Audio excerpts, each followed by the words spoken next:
Okay guys, so I'm just making this video to share with you guys what I realized about what it takes to be a truly competitive Vanguard player. That means playing Vanguard competitively.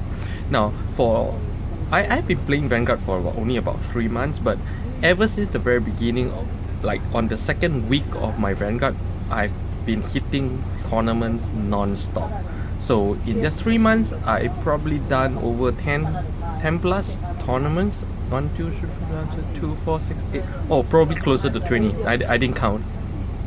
And my best showing is only second at a local tournament. So I'm no champion, I'm no regional champion yet.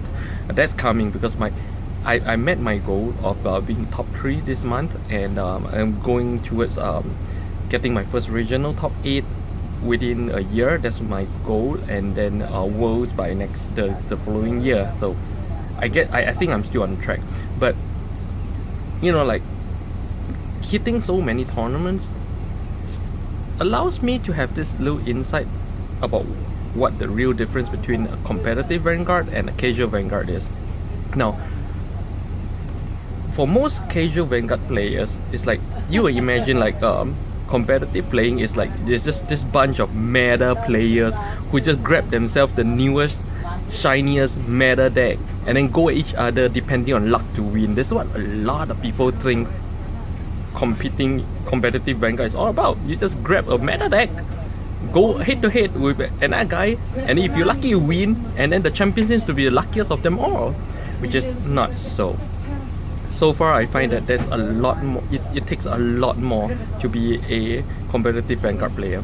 It's just sharing my experience. You guys, hopefully, those of you who like me, you know, who wants to go into competitive Vanguard, will find these tips useful. So number one is this, the deck. Now, a lot of casual players think competitive Vanguard. I'm talking about top table guys, like the champion, the top 5 or top 3 guys, okay, simply grabs the latest meta deck and win, which is not so. If you look at the results, like, see, first of all competitive Vanguard players crunch the meta like anything. We compile data on every single tournament, and then we try to find out what works and what doesn't. And if you do that, you'll find that a lot of times the top 3 players rarely uses the same deck in 2 separate tournaments.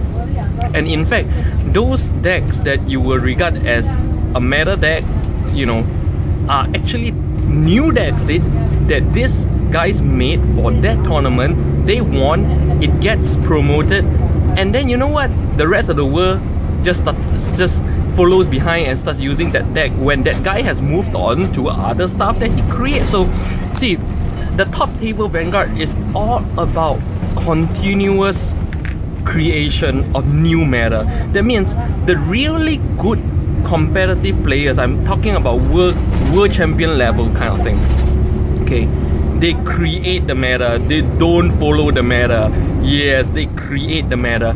Okay, for example, like world champion, second runner up for last year, which is one of my teachers, Kevin Ajot from US.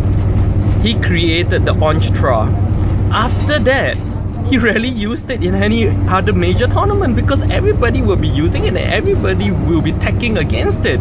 Who from then on is just all the lower table guys using the Onstra, right? And then you talk about Solemn Vanguard. Okay, you can find both their links here in the description, right? Links to their channel. Solemn Vanguard, another guy I learned a lot from, and when he qualified for Worlds,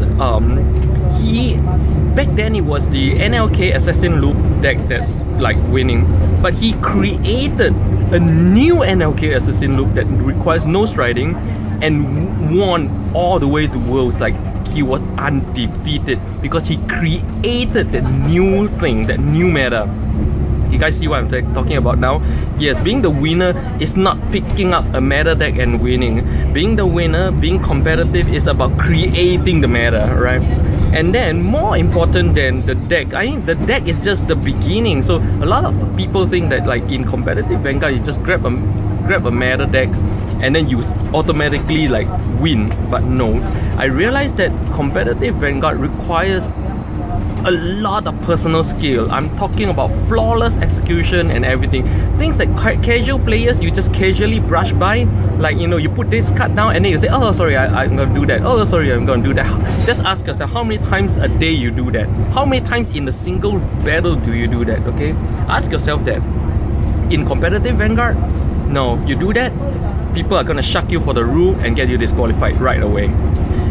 The best competitive Vanguard players execute their moves flawlessly, mechanically. The kind of muscle memory that you see in the anime that Kamui teaches, okay, that is competitive Vanguard. A lot of people can't reach that standard. You keep misplaying, you keep putting down pieces, you keep messing up the sequence, and then you lose. No matter what deck you use, you are gonna lose.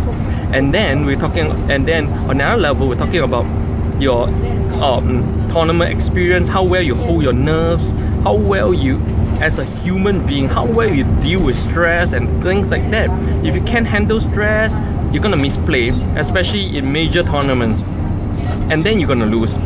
So you guys see, it's not just grabbing a meta deck and then being a so-called meta player and then you win automatically. No, it's not like that.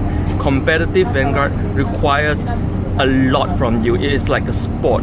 It requires your continuous and diligent research and innovation and creativity to create the decks. It requires you to put in the time and energy to train your muscle memories, to perfect your sequences, to play perfectly and flawlessly, and it requires you to have the mental, psychological strength to handle stress and different situations and even difficult players. That, my friend, is competitive Vanguard. Are you ready?